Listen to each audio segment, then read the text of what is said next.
Hello friends, welcome back to the new video guys. In this video guys, we are going to talk about guys how to set pin lock password in our Vivo phone. Guys, you want to set guys pin lock password in your Vivo phone, so as you can set. And guys, now let's see how to set pin lock password in our Vivo phone. In this video guys, I am going to show you friends. So before starting video friends, I want to tell you guys if you're in my channel, so I first of all go and subscribe my channel, click the bell icon. So now time to start video friends. First of all guys, open your phone setting to set your pattern lock. Then guys, scroll it. Guys, click on a security setting. Guys, click on screen lock setting. Guys, click on pin. And guys, we will take this pin. So example guys, we will take this 1 2 3 4. And guys, don't do any mistake here guys, be careful guys. Confirm. And guys, done.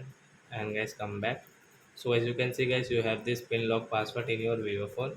So you can open your phone to enter your pin. So I hope friends you have understood how to set pin password in our Vivo phone. So that's it guys. Thanks for watching. So guys, now we will meet on next video guys with new topic.